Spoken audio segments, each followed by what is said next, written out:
अपने शरीर से खून चूसने की देश की सारी पार्टियां कहती हैं कि महिलाओं और युवाओं को राजनीति में आगे बढ़ना चाहिए। जब टिकट और मौका देने का समय आता है तो सबसे एलिजिबल महिला या युवा उन्हें अपने परिवार में ही दिखते हैं। इसी परिवारवाद और वंशवाद को लेकर नरेंद्र मोदी ने हमेशा से विपक्षी पार्टियों पर परिवारवाद के दंश के आरोप लगाते रहे हैं। लेकिन अब एनडीए के कुनबे में भी कई ऐसे नेता हैं जो परिवारवाद के हिस्सा रहे हैं। लेकिन सत्ता का खेल जो खेलना है तो परिवारवाद ही क्यों ना हो, हर नेता अपने ही घर वालों को विरासत देंगे और आगे बढ़ाएंगे।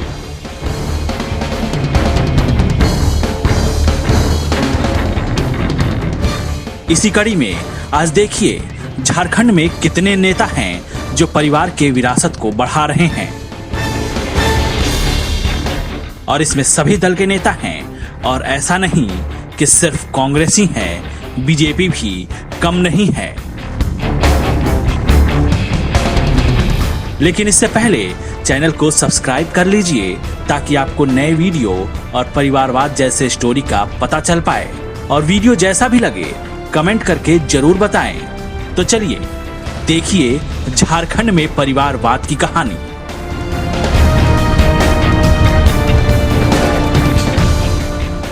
झारखंड में फल फूल रही वंशवाद, दिग्गज बढ़ा रहे विरासत।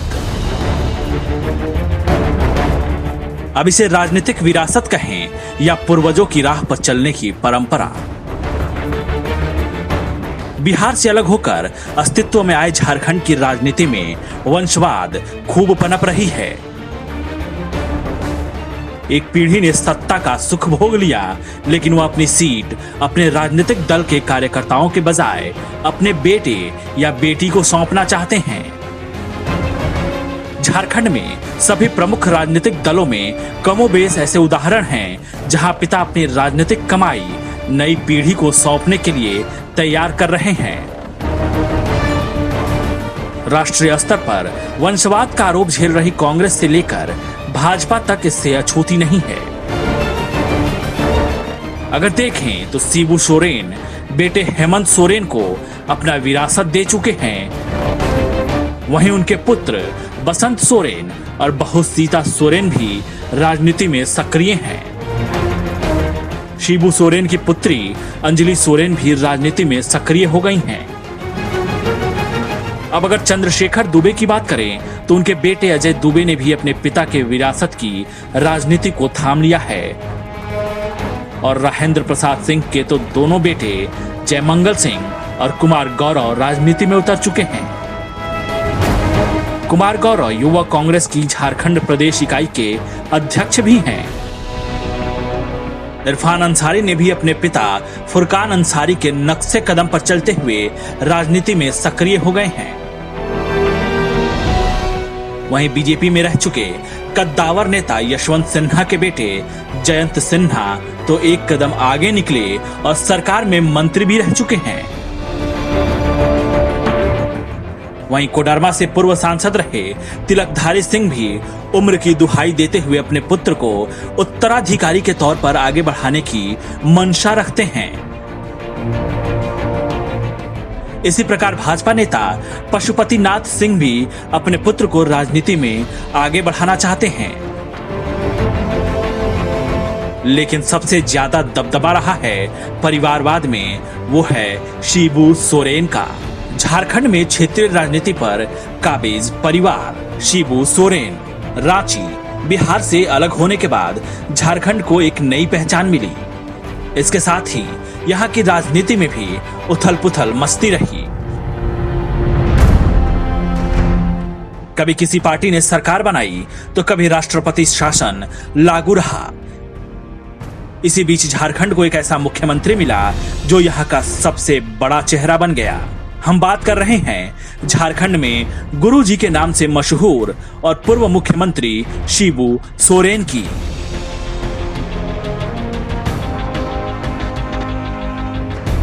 शिबू सोरेन अब तक 3 बार झारखंड के मुख्यमंत्री रह चुके हैं। शिबू सोरेन झारखंड मुक्ति मोर्चा के अध्यक्ष हैं। सन 2005 में पहली बार झारखंड के मुख्यमंत्री बने थे। सन 1970 में सोरेन ने अपने राजनीतिक करियर की शुरुआत की। इस दौरान उन्होंने कई कैंपेन चलाए, जिसके लिए उन्हें जेल भी जाना पड़ा। उन्होंने सन 1975 में बाहरी लोगों को बाहर निकालने के लिए भी एक मुहिम चलाई। इस दौरान 11 लोगों की मौत हो गई थी। वे पहली बार 1977 लोकसभा चुनाव में खड़े हुए। इस चुनाव में उन्हें हार का सामना करना पड़ा था। 3 साल बाद 1980 में हुए लोकसभा चुनाव में शिबू सोरेन को जीत हासिल हुई।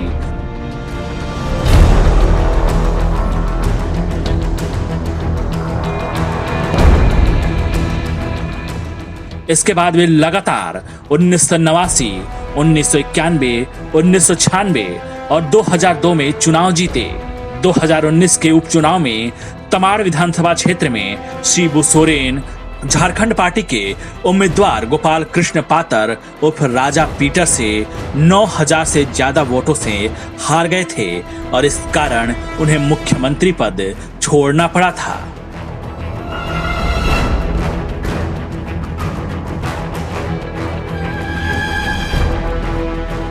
जेडीयू विधायक रमेश सिंह मुंडा की हत्या के बाद यहां उपचुनाव कराया गया था। मुख्यमंत्री पद पर बने रहने के लिए गुरुजी को यह चुनाव जीतना जरूरी था। गौरतलब है कि गुरुजी उस समय दुमका से सांसद थे। सोरेन मनमोहन सरकार में कोयला मंत्री भी रहे। उनकी शादी रूपी किस्कू से हुई थी। इनके कुल 4 बेटे बेटी थे, जिसमें सबसे बड़े दुर्गा सोरेन थे। हेमंत सोरेन और बसंत सोरेन का जन्म हुआ। उनकी एक बेटी अंजलि सोरेन भी हैं।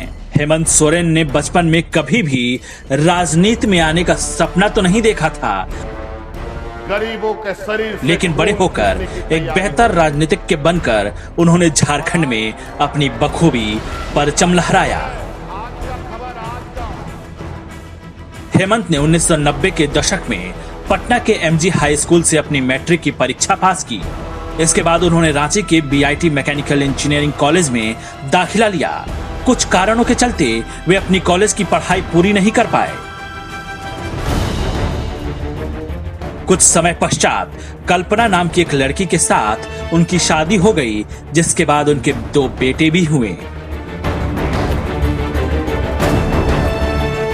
हेमंत सोरेन के 2 भाई दुर्गा सोरेन, बसंत सोरेन और एक बहन अंजलि सोरेन भी उनके परिवार में शामिल हैं।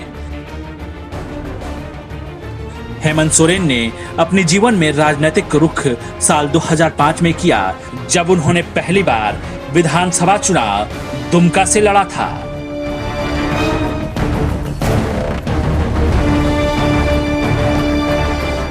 इस चुनावी प्रक्रिया में उन्हें निराशाजनक हार का सामना करना पड़ा।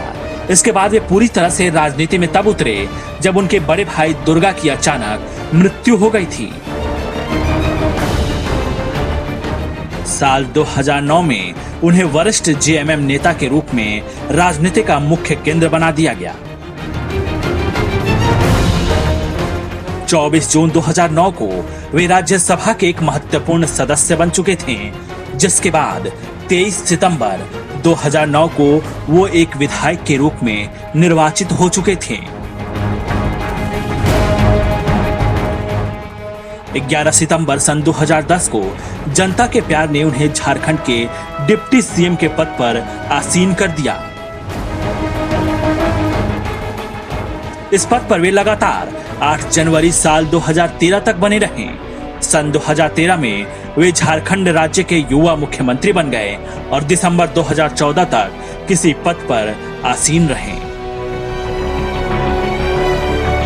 13 जुलाई 2013 को भारी बहुमत से जीतकर उन्होंने सीएम की कुर्सी को संभाल लिया था।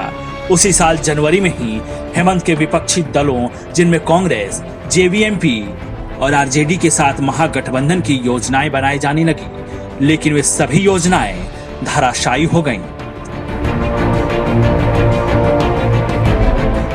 एक बार फिर से झारखंड चुनाव के मैदान में वह लड़ाई जीत गए हैं और फिर से झारखंड में अपनी सरकार बनाकर मुख्यमंत्री बन चुके हैं।